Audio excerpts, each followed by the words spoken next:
Hello दोस्तों, स्वागत है आप लोगों का हमारे अपने यूट्यूब चैनल पे। इसमें हम आप लोगों को मैथ से रिलेटेड स्क्वायर रूट के बारे में लेकर आया हूँ। स्क्वायर रूट दो प्रकार के होते हैं, परफेक्ट स्क्वायर रूट और नॉन परफेक्ट स्क्वायर रूट। मैंने पिछले वीडियो में परफेक्ट स्क्वायर रूट के बारे में बताया था। अगर आपने उस वीडियो को नहीं देखा है तो हमारे चैनल पे, यूट्यूब चैनल पे जाइए और उस वीडियो को देखिए। और उसके आगे मैं इस वीडियो में नॉन परफेक्ट स्क्वायर रूट के बारे में बताऊंगा कि इसे किस मेथड से लगाया जाता है, इसे किस तरह पहचाना जाता है और कितने इजी भाषा में, इजी मेथड में हम उसे कितने आसानी तरह से हम मात्र 5 से 10 सेकंड में उसे लगा लेंगे। आजकल कॉम्पिटिटिव एग्जाम में वन लाइनर की तरह आजकल वर्गमूल घनमूल बेसिकली दे देता है किसी भी नंबर का, बड़े से बड़े नंबर का कैसे निकालिए। तो आप वहां पर बिना गुड़ा विधि किए, गुणनखंड किए हुए आप तुरंत ही इस मेथड से, जिस मेथड को मैं आपसे बताऊंगा उस मेथड से अगर लगाएंगे तो मात्र 5 से 10 सेकंड में आप उसे लगा करके आप अपने अगले क्वेश्चन पे बढ़ जाएंगे। तो चलिए हम लोग देखते हैं स्क्वायर रूट के बारे में। आइए, square root are two type. First type is perfect square root, and second non perfect square root। जैसा कि मैंने पहले वीडियो में, जो इसके पीछे वीडियो मैंने बना चुका है, उसमें परफेक्ट स्क्वायर रूट के बारे में मैं डिस्कस कर चुका हूँ। उसे काफ़ी आसानी से, बहुत ही आसानी मेथड से मैंने इसे लगाने का ट्रिक बताया था। चलिए, तो हम आज इस विधि को देखेंगे। इस विधि में क्या क्या फंडा है, किस तरह लगाना है, किस तरह इसे मतलब आसानी से, ट्रिकी मेथड से इसे लगाना है। चलिए हम आप लोग को नॉन परफेक्ट स्क्वायर रूट के बारे में बताते हैं। आइए, तो चलिए हम लोग नॉन परफेक्ट स्क्वायर रूट के बारे में देखते हैं।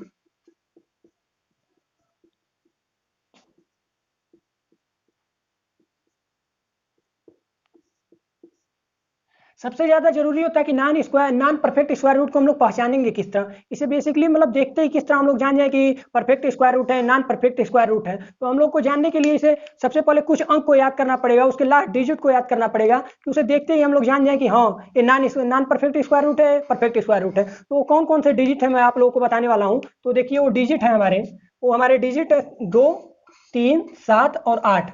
ये मतलब क्वेश्चन में आते ही लास्ट डिजिट में, जो मतलब इसका लास्ट डिजिट मान लीजिए कोई संख्या है, उसके लास्ट डिजिट में किस तरह आ रहे हैं उसे देखते ही आप बता सकते हैं कि हाँ, ये नॉन परफेक्ट स्क्वायर रूट है। तो चलिए इस ट्रिक से लगाते हैं जिस तरह हमने आप लोगों को बताया। तो सबसे पहले इसको मतलब कि लगाने के लिए सबसे पहले हम लोग को एक टेबल याद करना होगा, जो कि आप लोगों को, हर एक विद्यार्थी को टेबल याद होगा 1 से 10 तक स्क्वायर रूट के बारे में। वो तो कॉम्पिटेटिव है कि मतलब उसे याद करना ही मोस्ट इंपॉर्टेंट है।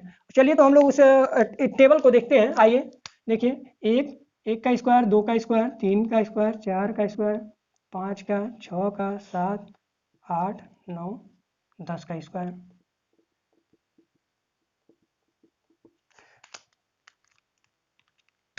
कि 1, 4, 9, 16, 25, 36, 49, 64, 81 और 100। अगर आपको ये टेबल याद है तो इस नॉन परफेक्ट स्क्वायर रूट को या फिर परफेक्ट स्क्वायर रूट को या फिर घनमूल में अगर घनमूल का टेबल याद रहेगा तो आपको आगे ट्रिकी मेथड में जो लगाने में कोई भी प्रॉब्लम नहीं होगा, क्योंकि इसमें कुछ फैक्ट होते हैं, लार्ज डिजिट होते हैं। अगर आप उसको याद रखेंगे तो आपको उन न्यूमेरिकलों में लगाने में थोड़ी भी हेजिटेशन नहीं होगा। आप काफी अच्छे तरीके से उसे तुरंत इस ट्रिकी विधि से लगा सकते हैं। तो चलिए हम लोग अगले क्वेश्चन पे चलते हैं कि इसे किस तरह लगाना है इस मेथड से, नॉन परफेक्ट स्क्वायर रूट के ट्रिकी मेथड से। चलिए हम लोग अगले क्वेश्चन पे चलते हैं। चलिए दोस्तों, देखिए सवाल कुछ हैं तो इन्हें हम लोग कितने आसानी विधि से लगाते हैं। देखिए, अब 14 है तो ये नॉन परफेक्ट स्क्वायर रूट है। दे रहता तब तो 4 का स्क्वायर हो जाता है, पर ये 14 है तो इसे किस तरह लगाएंगे हम लोग। तो 14 के पास में मतलब क्या है, 16 है, यानी कि उसके पास वाली संख्या 16 है। 16 में से 2 घटाएंगे यानी कि 14 हो जाएगी ना। तो उसके बाद इसका क्या करना है, रूट लगा देना है। सबसे पहले क्या करना है, देखिए इजीली पूर्वक एकदम बताते हैं हम आप लोगों को आसानी से, स्टेप बाय स्टेप। सबसे पहले 16 लिखना है, 16 में से 2 घटाएंगे, यानी कि मतलब उस संख्या के आसपास में जितने वर्ग हैं उसके मतलब जोड़ के या फिर घटा के देखेंगे हम लोग। अभी और भी आगे क्वेश्चन देखेंगे। देखिए, 16 में से 2 घटाएंगे तो हमारा हो जाएगा 14। अब 16 का हम लोग कांडी कर देंगे और 16 का होता है वर्गमूल 4, और 4 में से 2, 4, अब 4 का यहाँ पर भाग दे देंगे हम लोग। यहाँ पहली संख्या के यहाँ पर दुगना कर देंगे, यानी कि यहाँ पर हो जाएगी 8। यहाँ पर इसे तो वर्गमूल से निकालेंगे बाहर और इससे भाग के 2 कर देंगे, इसका दुगना कर देंगे। अब इसे काटेंगे, 2 एक नाम 2, 2 चौका 8, 4 चौका 16, यानी कि 15/4। अब इसको हम लोग भाग देंगे, यानी कि 15/4 को भाग देंगे तो आएगा 3.75, यानी कि इसका राइट आंसर यही होगा। यानी कि 14 का अगर हम लोग वर्गमूल निकालेंगे तो 3.575 आएगा। अगले क्वेश्चन पे हम लोग चलते हैं। अगला क्वेश्चन देखिए √7 है, तो इसे हम लोग किस तरह निकालेंगे, कितने आसान तरीके से निकालेंगे। तो देखिए इसके पास में या फिर मतलब पीछे या फिर आगे कौन सा वर्गमूल है, तो इस 9 में से घटाएंगे 2 को तो आ जाएगा 7। अगर 9 का हम लोग करणी कर देंगे तो यानी कि 9, अब इसको हम लोग करणी से बाहर निकालेंगे, इसका होता है वर्गमूल की संख्या 3 होती है। अब इसको देखिए 2 यहाँ पर दुगना कर देंगे इसका, यानी कि 6 हो जाएगा। 2, अब इसे काटेंगे हम लोग, देखिए 2 का नाम 2, 2 तिहाई 6, यानी कि 3 3 का 9 -1 8/3 हो जाएगा। अब 8/3 को हम लोग भाग देंगे, यानी कि हो जाएगा 2.66, ये इसका राइट आंसर हो जाएगा। यानी कि √7 का मतलब कि अगर हम लोग स्क्वायर रूट निकालेंगे तो इतना होगा। तो इसी तरह अगले क्वेश्चन पे हम लोग चलते हैं √33 पे। तो √33 को हम लोग कितने मतलब कि कौन सी संख्या जोड़े की घटाएं कि वर्गमूल के पास आ जाए, तो यानी कि 36। 36 देखिए इसके मतलब समथिंग में है। अगर मान लीजिए हम लोग 36 में से 3 घटाते हैं, 36 में 3 घटाएंगे तो यानी कि 33 आ जाएगा। तो यानी कि √ इसे कर देंगे। अब इसका 36 का वर्गमूल क्या होता है, यानी कि 6 होता है, 6 हो जाएगा। अब इसको दुगना, इस संख्या का इसे यहाँ बट्टे पर दुगना करेंगे, यानी कि 2 गुणे 6 करेंगे, तो हम लोग डायरेक्ट 6 दूनी 12 लिख देते हैं। अब इसको काटेंगे हम लोग, 3 × 9 3, 3 चौका 12 और 6 चौक 24 -1, यानी कि हो जाएगा हम लोग का 23/4। अब इसको हम लोग भाग देंगे 23/4 को, तो आएगा 5.7, 5 को समथिंग आएगा, 5 यानी कि भाग देते हैं 5.75 आएगा। तो इसका राइट आंसर ये हो जाएगा। इसी तरह हम लोग अगले क्वेश्चन पे चलते हैं। काफी ज्यादा क्वेश्चन है, इसे हम लोग काफी जल्दी से निकालेंगे। सबसे पहले तो देखना है कि किसके पास किस वर्गमूल के पास आ रहा है। 19 किस वर्गमूल के पास आ रहा है, तो 16 में अगर हम लोग 3 जोड़ देंगे तो वर्गमूल हो जाएगा, यानी कि 16 में 3 जोड़ेंगे तो हम लोग का हो जाएगा 19। 16 का क्या करना है, करणी ले लेना है। 16 का क्या होता है वर्गमूल की संख्या 4 होती है, और 4 यहाँ पर इसका बटे का दुगना कर देना है, इस संख्या का दुगना कर देना है, 8 कर देना है। अब इसमें भाग देना है 3 में 8 का। अब इसका अगर आप लोग जोड़ेंगे तो हो जाएगा 35, 35/8 हो जाएगा। अब 35 में 8 का भाग देंगे, 35 में 8 का भाग देंगे तो आएगा हम लोग का 4.37, ये समथिंग आएगा। हम लोग एक स्थान तक ही देखा जाता है, उसके बाद में कोई उसका मान नहीं होता है, फिर भी एक स्थान तक जरूर आना चाहिए, यानी कि 4.3 होना चाहिए। इसी तरह हम लोग 5 को देखते हैं। अब देखिए अगर 4 होता तो 2 का वर्गमूल निकल जाता, पर 5 है, इसको कैसे निकालेंगे। तो सिंपली मेथड उसमें देखिए कि 4 के समथिंग में है, यानी कि 2 का वर्ग 4 होता है, उसके एक जोड़ देंगे 5 हो जाएगा। तो 4 + 1 क्या हो जाएगा हमारा 5 हो जाएगा। अब 4 का कर देंगे करणी, यानी कि वर्ग कर देंगे, वर्गमूल कर देंगे। अब 4 का क्या होता है 2 होता है, +1 हो जाएगा। अब इसका बटे इस संख्या का दुगना हो जाएगा, यानी कि 4 हो जाएगा। अब इसको हम लोग देखेंगे तो हो जाएगा 9, 4 दूनी 8 है, +1 9/4 हो जाएगा। अब 9/4 को भाग देंगे हम लोग, यानी कि कितना संख्या आएगा 2.25 आएगा।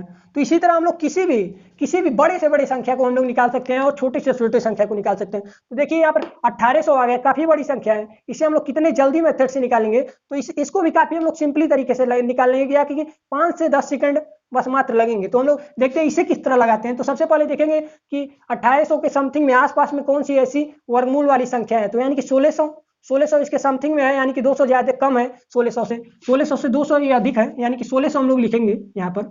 और 1600 में अगर हम लोग 200 जोड़ दें तो हमारी 1800 हो जाएगी ना। तो 1600 का हम लोग जानते हैं कि वर्गमूल क्या होता है, तो इसे सबसे पहले करणी लेंगे, और 1600 का हम लोग करणी से बाहर निकालेंगे तो आएगा हम लोग का 40, यानी कि 40। अब इसको क्या करना है, इस संख्या को उतारना है, और इसके बटे इस पहली वाली संख्या का दोगुना कर देना है, 80 कर देना है। अब इसे हम लोग काटेंगे, 0 हो जाएगा। अब देखिए इसे काटते हैं हम लोग, यानी कि पूरा आएगा, इसको काटेंगे तो हम लोग आ जाएगा 8 दूनी 16, यानी कि 2.5 आ जाएगा। अब इसे ऐड करेंगे तो हम लोग का 42.5 आ जाएगा।